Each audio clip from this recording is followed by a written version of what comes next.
Urdu pod cost کا یہ دوسرا حصہ، جس میں ہم محمد قمر سلیم صاحب سے انٹرویو کے ذریعے ہم ان کے زندگی کے پس منظر کو، ان کے افسانوی سفر کو، فکشن کے تعلق سے ان کے نظریات کو اور افسانہ نگاری کے مستقبل کو سمجھنے کے لیے ہم چند سوالات کے ذریعے ان سے یہ جاننے کی کوشش کریں گے. اور اس افسانوی گفتگو سے پہلے میں آپ کو بتا دوں کہ جناب محمد قمر سلیم صاحب کے خاندان کے پاس ایک ایسا ریکارڈ ہے جسے توڑ پانا بہت مشکل ہے. یہ بنگال، مغربی بنگال کے جب ایوارڈ اناؤنس ہوئے تو خوشی کے ساتھ میں حیرت بھی ہوئی کہ ایک ہی خاندان سے جو ہے اس فہرست میں 3 نام شامل تھے. آپ کے والد محترم کا، آپ کے بھائی محمد سراج عظیم صاحب کا، اور اس میں محمد قمر سلیم صاحب کا یہ نام شامل تھا. اور بڑا ہی حیرت میں ڈالنے والا یہ اتفاق تھا اور خوشی کی بات تھی. اور ایک قسم کا یہ ادب کی اس دنیا میں ایک اچھا، انوکھا اور بہت ہی خوبصورت ریکارڈ ہے. اور یہ ریکارڈ جو ہے اس کے حصے میں محمد قمر سلیم صاحب بھی اس کا ایک حصہ ہے. تو اور بھی ان کے زندگی کے تعلق سے، ان کے پس منظر کے تعلق سے جاننے کے لیے اس اردو پوڈ کاسٹ کا پہلا سوال، دراصل ہم اپنے مصنفین کا پس منظر جاننے کی کوشش کرتے ہیں. تو قمر سلیم صاحب، آپ سے پہلا سوال ہے کہ آپ کس شہر میں پیدا ہوئے اور آپ نے پرورش کہاں پائی، اور تعلیمی پس منظر آپ کا کیا ہے، اور آپ اپنے زندگی کے اس سفر کے، تعلیمی سفر، آپ کی زندگی کے جو اس سفر کے تعلق سے آپ اس پر جو ہے تفصیل سے جو ہے ہمارے دیکھنے سننے والوں کو بتائیں. آداب. شکریہ ریحان صاحب. جو پہلا آپ کا سوال ہے کہ میں شہر میں پیدا ہوا، بہت ہی مشہور شہر ہے بانس بریلی. اور بانس بریلی کے میں بانس منڈی محلے میں پیدا ہوا. اور شاید آپ نے سنا ہوگا الٹے باز بریلی، بریلی کے بازار جھمکا گرا رے، یہ بہت مشہور وہ ہے. تو وہاں سے میری بریلی کی میری پیدائش ہے، اتر پردیش کی. اور رہا تعلیمی سفر کا، جہاں تک میرا سوال ہے، تو شروع میں اصل ہمارے والد صاحب پروفیسر حنیف کیفی صاحب اس زمانے میں سروس پر تھے، اور ان کا اردو انہوں نے نہیں کیا تھا. اردو میں اس وقت وہ انگلش سے ایم اے تھے.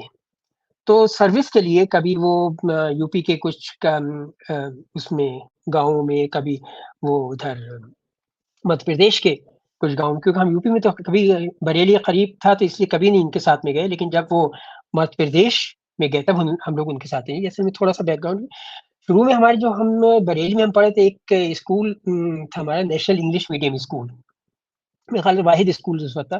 تو ہم نے کے جی اور پہلی کلاس میں نے وہاں سے کی. اس وقت ہمارے وہاں ایک ہیڈ ماسٹر تھا، ان کا نام تو مجھے خیر یاد نہیں، بڑے موٹے تازے سے تھے وہ، اور گیلس پینٹیں چلتی تھیں وہ پہنتے تھے. وہ بہت محبت کرتے تھے، بہت زیادہ.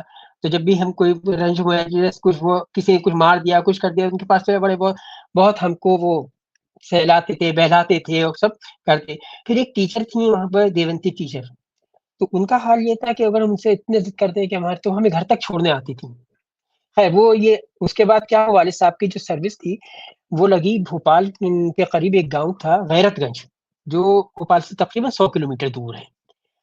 ہم وہاں گئے تو وہاں پر ہمارا میں نے وہاں سے دوسری، پہلی بیچ میں ہی چلے گئے تھے، تو پہلی اور دوسری کلاس وہاں سے ہم نے کی. تو وہاں کا ایک واقعہ ہم کو یاد ہے، مجھے گانے کا بہت شوق تھا، اور بڑے بھائی بھی ہمارے تقریر وغیرہ میں گانے وہ بھی رہتے تھے. وہ اسٹیج پر پہنچ گئے اور ہمیں بلایا نہیں گیا. ہم پہنچ گئے وہاں پر، ہم کے یہ کیسے ہو سکتا ہے، یہ پہنچے تو ہمیں نہیں. تو میں وہاں جب پہنچا تو ہم نے ان کی ٹائی پکڑ لی. ٹائی پکڑ کے وہ اس زمانے فلم جنگلی آئی تھی، اس کا ایک گانا تھا، کوئی مجھے جنگلی کہتا رہے. تو لوگوں نے کچھ، کسی نے شاید پیچھے کمنٹس کیا ہوگا یا کچھ، تو مطلب اب انہیں وہاں شروع ہو گئے، کوئی مجھے جنگلی کہتا لے اپنی دوسری زبان میں بولتے رہے. خیر اس کے بعد وہاں سے پھر اتفاق یہ ہوا کہ وہاں سے ہم دوسری کلاس پاس کرنے کے بعد پھر ہمارے والد صاحب کا ٹرانسفر ہو گیا. یہ ٹرانسفر ہوا ہمارا پشاور میں. بھوپال سے قریب 60 کلومیٹر دور ہے یہ جگہ، وہاں پر ہوا۔ تو اس میں میں نے تیسری اور چوتھی کلاس وہاں سے کی۔ میں یہاں پر آپ کو اپنی جو میرا تعلیمی سفر ہے اس میں 2 کلاسز کے میں آپ کو ضرور وہ کروں گا، وہ اس لیے بھی کہوں گا کیونکہ میں خود تعلیمی پیشے سے اور مدرس کی پیشے سے میں ریٹائر ہوں، اور میں اگر یہ کہوں کہ استادوں کا استاد میں تھا، اور ہم بی ایڈ کے ٹیچر کو پڑھاتے تو میں ان سب باتوں کو، تو وہ اس وجہ سے میں ذکر کروں گا ان کا کہ ایک تو استاد کے لیے اور دوسرا والدین کے لیے بچے کی نفسیات سمجھنا بہت ضروری ہے۔ تھوڑا سا میں اگر آپ مجھے وقت دیں گے تو میں اس میں وہ آپ کو بتاؤں۔ تو ہوا یہ کہ اس وقت ہمارے ٹیچر تھے، تو جب پرائمری میں تو یہ ہوتا ہے کہ آپ ایک کلاس آپ کو مل گئی، اسی کلاس میں پوری سارے سبجیکٹ پرائمری ایک ہی ٹیچر پڑھاتے تھے۔ تو وہ ٹیچر پڑھاتے تو اس میں اس زمانے میں مڈ ڈے میل ملتا تھا، یہ تقریباً چوتھی کلاس کی بات ہے، مڈ ڈے میل ملتا تھا۔ والد صاحب بھی اسی اسکول میں تھے، اور پرائمری سیکشن میں ہم تھے، اور والد صاحب ہائی اسکول میں انگلش پڑھاتے تھے۔ تو وہ پتہ نہیں کہ ہم لوگ تپائی میں بیٹھتے تھے، چھوٹے تھے اور اتنی سمجھ تو ہمیں اتنی تھی نہیں، لیکن یہ کہ وہ مڈ ڈے میل تو کبھی چنے، کبھی مونگ پھلی کے دانے، تو کبھی کھیلے اور پرول، یہ سب ساری چیزیں ہاتھ میں ہم لوگ ہاتھ پھیلا دیتے تھے، وہ ہمارے ہاتھ میں اس میں دے جاتی، یا کبھی کبھار ایسا ہوتا تھا کہ وہ کہتے نہیں پیپر لو، تو پیپر پہ ہم رکھتے تھے، تو وہ ہمیں دیتے تھے۔ جیسے وہ چپراسی آ کر ہم کو دیتا تھے، جانے لگتا تھا، تو ہمارے جو ٹیچر تھے وہ یہ کہتے تھے، ارے بھائی تم پتہ نہیں کیا تمہارے کالج کے پروفیسر کا یہاں اپنے پروفیسر صاحب کا بیٹا ہے، تم اس کو ڈبل حصہ دیا کرو۔ تو انہوں نے، اب وہ چپراسی نے ہمیں ایک چمچ اور الگ سے ڈبہ دے دیا۔ جیسے ہی چپراسی گیا، وہ ٹیچر نے وہ حصہ جو دے کے گیا دوسرے، وہ ہم سے چھین لیا۔ اب یہ روز کا معمول بن گیا۔ دوسرے کچھ وہ عجیب تھا، کچھ وہ پتہ نہیں صلواتیں کچھ اپنے کرتے تھے والد صاحب کے لیے، اور کچھ تو پتا واللہ نہیں پتا اس زمانے کے ان کے کچھ ویسے۔ تو خیر اب اب ہم نے یہ بات اپنے والد صاحب کو بتائی۔ اچھا، ہمارے والد صاحب کا کیا معاملہ تھا کہ وہ ٹیچر یہ کہتے تھے، ٹیچر تمہیں پسند ہے یا نہیں پسند ہے، وہ اچھا ہے برا ہے، ٹیچر ہے، اس لیے تمہاری اس کا تعظیم کرنا لازم ہے تمہارے اوپر۔ یہاں تک میں ان سے متفق ہوں، جب میں سنا تو متفق، لیکن جب اگر کوئی چیز بچے کی پرسنالٹی میں کوئی شخصیت پہ اثر ڈالتی تو تھوڑا سا میرا والدین سے وہ ہوتا تھا۔ خیر یہ ہوا کہ اس کا تو والد صاحب نے ہم نے کہا، لیکن انہوں نے شاید ہو سکتا کی بھی ہو بات، لیکن مجھے نہیں بتایا کبھی ان سے بات کی۔ اب اس کے بعد ہمارے والد صاحب کچھ ایسا ہمارے ساتھ حادثہ ہوا ہماری، تو ہم لوگ جو تھے بریلی آ گئے۔ بریلی میں ہم نے 5ویں 6ٹھی 7ویں کلاس کیا، وہاں اردو ہمارے ساتھ ایک مضمون کے طور پر ہم پڑھی، لیکن ہم ہندی میڈیم سے ہی پڑھتے رہے۔ 7ویں کلاس 8ویں کلاس میں جب ہم آئے تو جامعہ میں والد صاحب کا اپائنٹمنٹ ہو گیا تھا، اس وقت ان کا یہاں لیکچر لگ گیا تھا، یہ سن 72 کی بات ہے، اور ہم لوگ جامعہ آ گئے۔ اب جامعہ جب ہم آئے تو جامعہ میں ہمارا جو 8ویں تھا وہ اردو میڈیم سے، ہم ہندی میڈیم سے پڑھے ہوئے تھے۔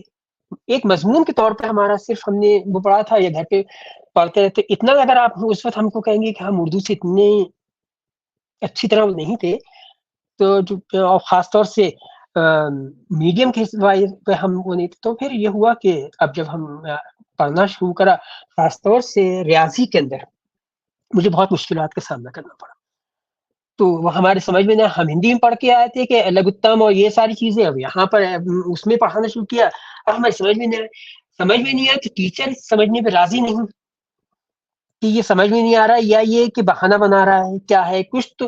اب دوسری ایک اور مسئلہ ہوا کہ ہمارے پاس اس زمانے میں پتہ نہیں اب ہے یا نہیں، لیکن اس وقت کرافٹ ہوتا تھا ہمارے پاس، کرافٹ میں باغبانی تھی، اور باغبانی کا جو ہمارے جو پیاری تھی وہ اتنی بڑی کہ ہم اتنے چھوٹے سے قد کے، چھوٹے دبلے پتلے، ہمارے ہاتھ، ہم ہتھوڑا وہ لیتے تھے ہاتھ میں، ہمارے ہاتھ زخمی ہو جاتے تھے، وہ ٹیچر بھی نہیں سمجھ پاتے تھے۔ پھر کچھ فلّہ آنے جانے، کچھ وہاں بھی ایسا ہوا کہ کچھ ایسا، کیونکہ والد صاحب کا جب انتخاب ہوا تھا وہاں پر، تو اب ہوتا ہے ہر یونیورسٹی کا، آج بھی ہے، وہ کل بھی رہا تھا کہ کچھ اختلافات تو ہوتی ہیں۔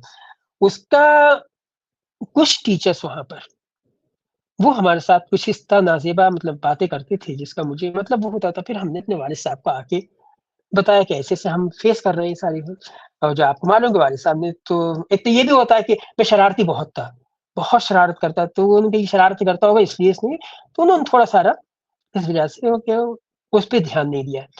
اور جب دھیان نہیں دیا اور ہم ہوا کیا کہ ہم پیچھے ہونے میں یہ ہوا کہ ششماہی کے امتحان جو تھا اس میں فیل ہو گئے. اب جب فیل ہو گئے تو ہمارے پر بہت بڑا وہ بوجھ آ گیا کہ اب تو کیا ہر وقت گھر میں یہ ہوا کہ فیل ہو کے بیٹھے ہیں اس سے اس طرح سے. حالانکہ آپ یہ بھی بتا دوں کہ میرے والد صاحب نے کبھی بھی مارا نہیں, کبھی ایسے وہ اس طرح سے ہم کو ڈانٹتے تھے. امی کا تو وہ ہر طرح, جیسے میرے خیال سبھی کے امیوں کا رہا ہوگا, رہتا ہے کہ ہر طرح کے ہتھیار استعمال ہوتے ہیں, تو وہ ہمارے ساتھ بھی رہتا تھا. پیٹتے تھے لیکن امی سے ڈرتے نہیں تھے, پیٹنے کے بعد نہیں ڈرتے تھے, لیکن والد صاحب نہیں پیٹتے تب بھی بہت ڈرتے تھے. تو وہ خیر اب ہم ہو گئے فیل ہونے کے بعد. اب ہم نے جب والد صاحب سے شکایت کی, کسی والد صاحب نے کوئی وہ دیا نہیں, یا کیا بھی ہوگا تو ہم کو پتہ نہیں. اچھا ہمیں یہ بھی نہیں معلوم کیونکہ ان کا اس وقت انتخاب ہوا تو وہ کیا جھیل رہے تھے وہ بھی ہمیں نہیں پتا کیا تھا. تو خیر غرض یہ ہوا کہ اب ہم نے سوچا اب ہم جو ہے کسی شکایت نہیں کریں گے, اب ہمیں اپنا جو پورا جو ہے قافلہ اپنی پورا ہمیں اپنے ہی آپ سب کچھ طے کرنا ہے. اب وہ جو پھر اس کے بعد میں نے پیچھے مڑ کے دیکھا نہیں کیا ہو رہا ہے کیا نہیں. شکایت بلکہ اب یہ ہو گیا تھا کہ اتنی شرارتیں شروع کر دی تھی کہ اسکول کے اندر کہ ٹیچر عاجز ہو جاتے تھے. تو خاص طور سے ہمارے فزکس کے ٹیچر اور یہ کیمسٹری کے ٹیچر اور بایولوجی, کیونکہ میں ماڈل توڑ دیتا تھا, کبھی ایسا ہوتا تھا ٹیسٹ ٹیوب توڑ دی, کبھی کیمل کا کسی ملا دیا. تو کیمسٹری کے ٹیچر تو میرے پیچھے بھاگتے رہتے کہ کہیں کچھ نہ کچھ کہیں آگ واگ نہ لگا دے, اس کا کوئی بھروسہ نہیں ہے. اور چھوٹا سا تھا تو فزکس کے ہمارے ٹیچر تھے ماشاء اللہ بہت اچھے ذہین فہیم تھے. تو وہ کہتے تھے ایک ایسی کی اولاد ایک گھسا پڑے گا اٹھے گا نہیں, اور دبلا پتلا اتنا ماروں گا ڈر لگتا ہے بڑھ جائے گا. تو وہ مارتے بھی نہیں تھے واقعہ. اور اچھا اور بڑے مزے کی بات یہ ہوتی تھی کہ کوئی بھی کوئی شرارت کرتا تھا وہ الزام ہمارے اوپر آ جاتا تھا. انہیں یہ پتا تھا کہ اس کو پیچھے جا کے کوئی نہیں مارنے والا ہے اس کو, اور واقعی نہیں مارا کسی ٹیچر نے اس کو. خیر پھر اس کے بعد یہ ہوا کہ ہم اللہ کا احسان ہے کہ وہ اپنا کسی اس زمانے 11ویں کلاس ہوتی تھی تو ہم نے 11ویں کلاس پاس کی. اس کے بعد پھر کالج میں آئے, کالج سے میں نے B A honours political science میں کیا. پھر وہیں سے پولیٹیکل سائنس میں ایم اے کیا. ایم اے کرنے کے بعد میں نے ایم ایڈ جامعہ سے بی ایڈ اور ایم ایڈ جامعہ سے کیا. پھر کانپور یونیورسٹی سے میں نے اردو میں ایم اے کیا, اور پھر اردو سے ایم اے کرنے کے بعد دہلی یونیورسٹی سے ایم فل کیا. اور ایم فل کے بعد پھر اس کے بعد میں نے کوئی بھی پی ایچ ڈی میں لیا تھا, لیکن وہ بھی اس کا اپنے اگر آگے کچھ ذکر آپ بتاؤں گا اس کے بارے میں بھی آپ کو. لیکن یہ کہ ایم فل کے اس کے بعد میں نے کوئی یہ میرا ہائیسٹ مطلب وہ رہی M A Urdu M A political science اور ایم ایڈ کیا میں نے ایم فل. تو نبی ممبئی آپ کب آئے اور اس تعلق سے بھی بتا دیجئے تاکہ جواب مکمل ہو جائے. نبی جی نبی ممبئی میں بھی میں 1991 میں آیا. اس کا میں آپ کو بتاؤں کہ میں نے بہت جگہ ریحان صاحب انٹرویوز دیے تھے, لیکن کہیں کسی جگہ وہ نہیں ہوا. اور آپ کو حیرت ہوگی کہ خیال سے میں نے 60-65 جگہ تو انٹرویوز دیے. تو اس وقت میں اتنا کہتے ہیں کہ مایوس سا ایک طرح سے وہ ہو گیا تھا کہ کہیں پر اتنی جگہ انٹرویو اچھے ہونے کے بعد کہیں انتخاب نہیں ہو رہا ہے. تو یہ ایک عجیب سا وہ تھا. تو وہ ہمارے ایک ساتھی نے بتایا کہ انجمن اسلام کالج آف ایجوکیشن ابھی کھلا ہے اور وہاں کچھ پوسٹ ہے. اب جب ہم یہاں پر ہم نے خیر اپلیکیشن ڈال دی اور ہمارے اور بھی 2-3 ساتھیوں نے ڈالی, بلاوا صرف ہمارا آیا انٹرویو کے لیے. جب ہم وہاں پہنچے انٹرویو ہوا تو خیر جو وہاں کی پرنسپل تھی بہت نیک عورت, بہت ہی اچھی, ڈاکٹر صفیہ انکولوی. تو وہ دیکھ کر ان کے بھائی ہم نے آپ کو جو ہے انٹرویو وغیرہ ہوا, اس کے بعد ہمارا اپائنٹمنٹ ہو گیا. اپائنٹمنٹ ہونے کے بعد کہ آپ ابھی سے جوائن کریں, کہ ابھی سے تو جوائن نہیں کر سکیں گے, ہمیں آپ 1-2 مہینے دیجیے تو ہم جوائن کریں. خیر 1-2 مہینے بعد ہم نے جوائن کیا اپنا یہ انجمن اسلام اکبر کالج آف ایجوکیشن میں. اور جب ہم وہاں جا کر بیٹھے پہلا دن ہمارا لیکچر کا, تو ہماری پرنسپل بولی کہ بھائی ہم نے آپ کے لیے بہت اچھا سبجیکٹ جو مضمون ہے ہم نے آپ کے لیے طے کیا ہے, آپ کو وہ پڑھانا پڑے گا. اور کیونکہ بی ایڈ کالج میں فلاسفی اور سائیکولوجی اور دوسری اس طرح کے بہت سارے سبجیکٹ ہیں. اچھا فلاسفی کا ہمارا یہ تھا کہ ہم سے انہوں نے بیٹھ دیا کہ آپ کو جو ہے ایجوکیشن فلاسفی پڑھانا پڑے گی. ہمارا وہاں یہ حال ہوا کہ سر براتے اولی پڑ گئے.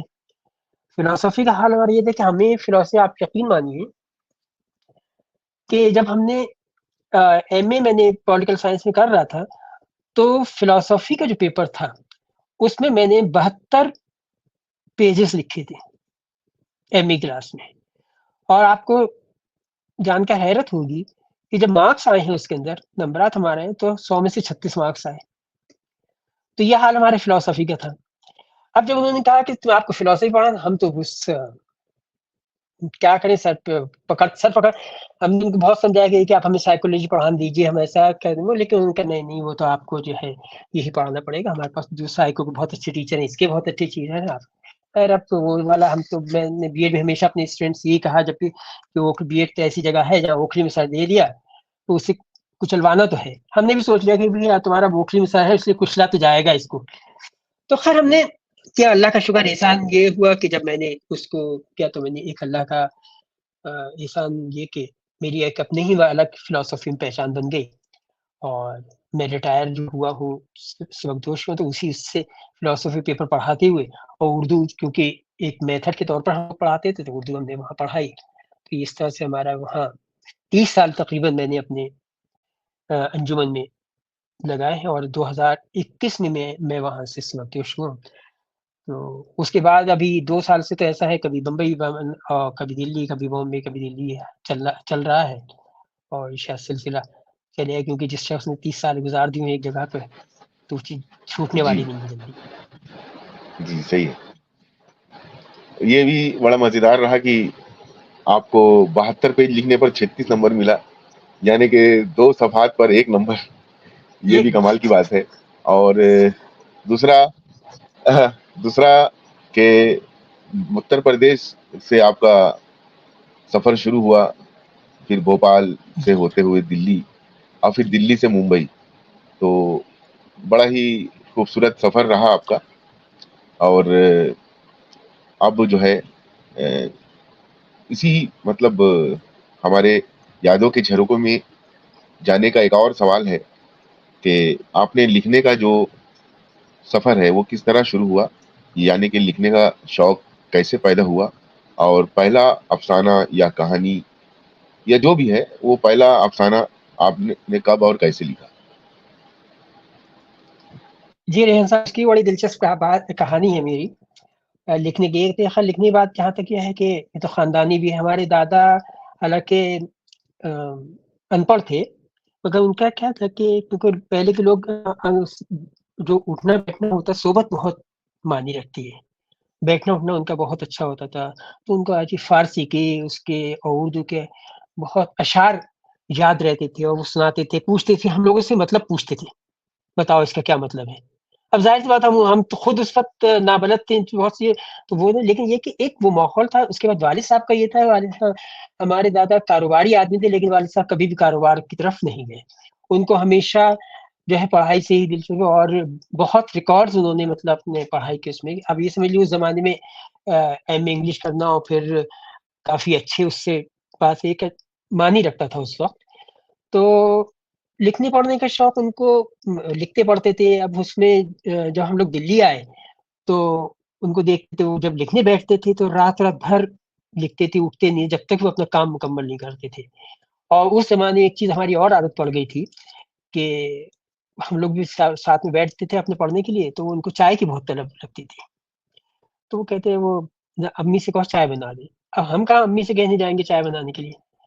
تو ہم بھائی جو جس کا موقع لگتا تھا وہ گئے, چائے بنا کے لے کے آئے, ایک تھوڑا اپنا حصہ رکھا اس کے اندر, اور والد صاحب کو چائے دی, اپنے پیا, چائے پی. اس کے بعد اس طرح سے ہم لوگ کی سب کی سارے بھائیوں کی عادت, اگر ہم مجھے ابھی آپ رات میں سوتے سے اٹھا کہیں گے لیجیے قمر صاحب چائے پی لیجیے, تو سوتے سے اٹھ کے چائے پی لوں گا پھر سو جاؤں گا.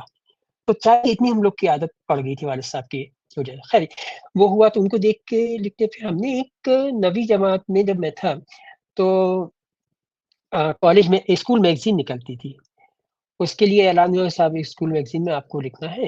اور تب ہم نے اس میں ایک مضمون لکھا, وہ انگلش میں تھا. پہلا میرا مضمون جو ہے 1975 میں اسکول میگزین امنگ میں 1975 میں چھپا تھا, وہ رابندر ناتھ ٹیگور پہ تھا. تو وہ لکھا ہم نے مضمون, اور لکھنے بعد اب ظاہر سے یہ ساری چیزیں جو ہوتی ہیں لوگ یہ سمجھتے ہیں کہ یا تو 11th یا 10th کلاس کے بچے کا 9th والا بچہ کیا لکھے گا اس میں, اور وہ بھی انگلش میں. تو ہم جب میگزین ہاتھ میں آیا تو بہت مشہور ہو گئے صاحب لوگ, ارے قمر سلیم نے انگریزی مضمون لکھا اور وہ سب. اس کے بعد ہم بہت خوش میگزین لے کے گھر پر آئے.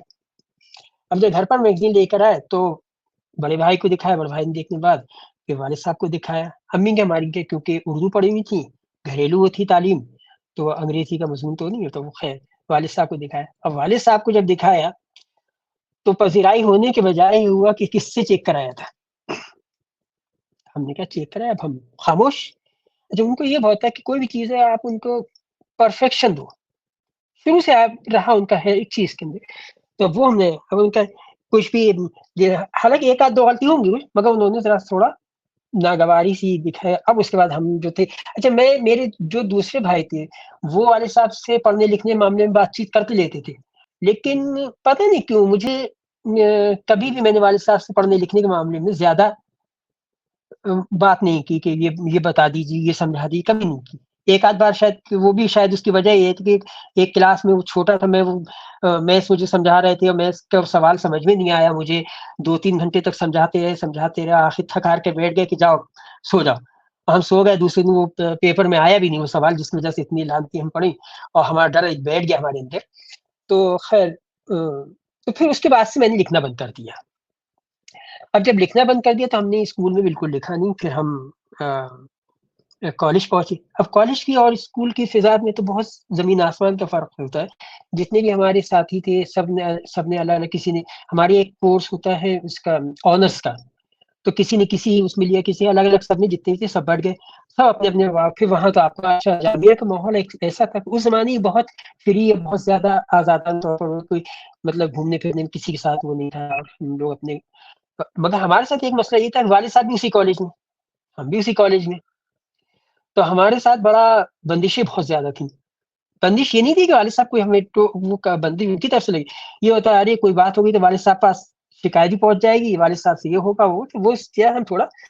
اب کیا ہوا کہ بی اے میں ہم لوگ نے ایڈمیشن لیا تو سب لوگ اپنے اپنے, ہم نے دوست احباب بنائے, تو ایک آدھ مہینہ تو ایسے گیا. اس کے بعد ہم نے پھر چلے گئے. مطلب ہمارا جامعہ جو ہے اس میں اگر کبھی آپ کا ادھر آنا ہوا ہو یا آپ جامعہ میں اگر آئے ہوں دلی تو آپ کو کہ لانس بہت زیادہ ہے. ایک غالب کا مجسمہ ہے ہماری فیکلٹی کے سامنے, اور تو وہ وہاں لان میں ہم جا کر بیٹھتے تھے. اچھا ہمارے ایک 4-5 لوگوں کا گروپ تھا, بیٹھتے تھے سامنے ہی ہمارے. یہ میں آپ کو افسانے کے بتا رہا ہوں کہ میں نے افسانہ کیسے لکھا. تو سامنے کے لان میں کچھ ہمارے سینئرز لڑکیاں بیٹھتی تھیں آ کے, وہ بیٹھتی, ہم اپنی باتیں کرتے ہیں, وہ اپنی باتوں میں مگن رہتی تھی. تو ایک دن ہم نظر اٹھا کے دیکھی تو اس میں سے ایک لڑکی تھی وہ ہمیں دیکھ رہی تھی. اب ہوا یہ, ہم نے سوچا ہم اس میں غالطے میں تو نہیں پڑے کہ بھائی وہ ہمیں کچھ اس سے دیکھ رہے ہیں کہ بھائی, کیونکہ ہم ایک ذہن میں یہ بھی تھا, خوف بھی تھا, ساتھ ساتھ یہ بھی تھا کہ پستہ قد آدمی لڑکا عام صورت شکل کا دبلا پتلا تو کون دیکھے گا, ایک ذہن میں چیز ہوتی ہے. تو وہ خیر اب یہ رہا تو ہمارے یہ چیز مطلب کنٹینیوس چلتی رہی. ایک دن ہمیں پتہ چل گیا صاحب اس لڑکی کا نام جو ہے وہ رینو ہے. اب نیکسٹ ایک دن یہ ایسا ہوا کہ وہ لڑکی تھی آئی نہیں. تو ایک ہوتا نا کہ سامنے جیسے آپ بیٹھے ہوئے کچھ ہوتا وہ, تو ہم کہ یہ کیوں نہیں آئی, کیا نہیں آئی. اب جب نام بھی پتہ چل گیا تو ہمیں ایک عجیب سا یہ, لیکن یہ بالکل بھی نہیں کہ ہم کسی طرح سے اس میں ملوث ہو گئے ہیں, لیکن ہاں یہ تھا کہ بھائی ہے. تو ہم اب سوچنے لگتے تھے رینو والے سے کپڑے پہن کے آئیے, رینو والے سے ہے, رینو یہ اس طرح کی باتیں ہمارے ذہن میں. لیکن ایک چیز معلوم آپ کو کیا ہوتا ہے کہ کیونکہ وہ سینئر تھی ہم سے, تو خوف یہ رہتا ہے. کئی بار سوچا کہ چلو رجوع کریں, بات کریں, پھر ڈر کے بیٹھ گئے کہ آبیل مجھے مار والی بات کیوں کریں. معلوم ہے کہ جا رہے بات کرنے کی, کیا معلوم کس اس سے دیکھ رہی ہے, اور معلوم ہاتھ پڑا بے عزتی ہو جائے گی, اور بے عزتی کا حال یہ ہوگا کہ پوری سب جگہ پھیلے گی بات, والد صاحب تک بات پہنچے گی. اور یہ کہ ایسی بات. اسی درمیان میں ہمارے ایک افسانہ نگار بھی اچھے گزرے, وہ استاد تھے پروفیسر عظیم الشان صدیقی صاحب. تو وہ بولے کہ بھائی میگزین, جامعہ کی میگزین چھپ رہی ہے, اس میں تم اپنا مضمون یا کچھ بھی کوئی بھی اپنی تخلیق اب دو. ہم نے کوئی اس میں دلچسپی نہیں دکھایا, سوچتا ہے ہم لکھیں گے تو نہیں بالکل کچھ بھی. لیکن ایک دن انہوں نے جب ساری ڈیٹ وغیرہ اس کی آخری تاریخ نکل گئی, انہوں نے کہا کہ تمہارا مضمون اس میں نہیں آیا, اور انہوں نے جلدی آرڈر صادر کر دیا کہ تم کو جو ہے لکھنا ہی لکھنا, میں کچھ سننا ہی نہیں چاہتا, آپ کو لکھنا ہی ہے.